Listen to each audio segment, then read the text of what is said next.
என்னடா இது அம்மாவும் மகளும் எங்கே வெளியே கிளம்பிட்டாங்களேன்னு நினைக்காதீங்க. வேறு ஒன்றும் இல்லைங்க, நம்ம மாரியம்மன் கோவிலுக்கு தான் போகிறோம். மாரியம்மன் கோவில் நேற்று வந்துட்டு கும்பாபிஷேகம் நல்லபடியாக முடிஞ்சது இல்லைங்களா. இன்னையிலேருந்து பார்த்திங்கன்னா மண்டல பூஜை ஸ்டார்ட் பண்ணியிருக்காங்க.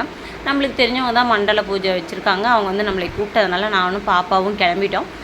கோகுல் வந்துட்டு டியூஷன் இருக்குது, அவன் டியூஷனுக்கு கிளம்பிட்டான். நான் கிளம்புக்குள்ளே பார்த்திங்கன்னா மணி ஒரு 5:45 வீட்டிலேருந்து கிளம்புக்குள்ளே அவங்க பார்த்திங்கன்னா அப்போ தான் விநாயகர் கோயில்கிட்ட பூஜைக்கு உண்டான பொருள் சாமி கொண்டு போய் பூஜை பொருள் எல்லாமே வச்சு அங்கே சாமி கும்பிட்டு அங்கேருந்து எடுத்துகிட்டு வந்தாங்க. நாங்கள் அந்த டைமில் அவங்க அந்த பக்கம் சுற்றி வரத்துக்குள்ளே நம்ம இங்கே பெருமாள் கோயிலுக்கு போகலாம், ஏன்னா இன்றைக்கி வந்து விஷ்ணு புண்ணியபதி காலம் இல்லைங்களா.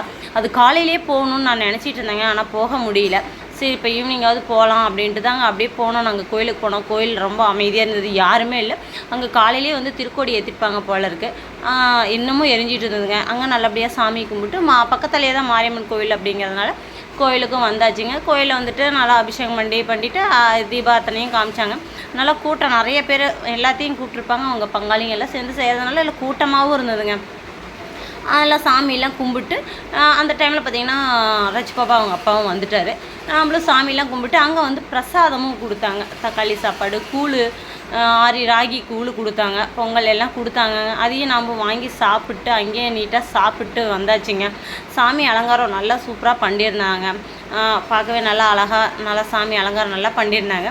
நாமளும் வாங்கிட்டு சாப்பாடு நல்லா சூடாக வேறு கொடுத்தாங்களா, நம்ம அங்கேயே இருக்க கோயிலில் உட்காந்து நீட்டாக சாப்பிட்டு இன்னும் பொழுது அப்படியே வந்தாச்சுங்க. ரொம்ப மனசுக்கு திருப்தியாக இருந்ததுங்க. இன்றைக்கி பெருமாளையும் தரிசனம் பண்ணி அம்மனையும் தரிசனம் பண்ணியாச்சுங்க.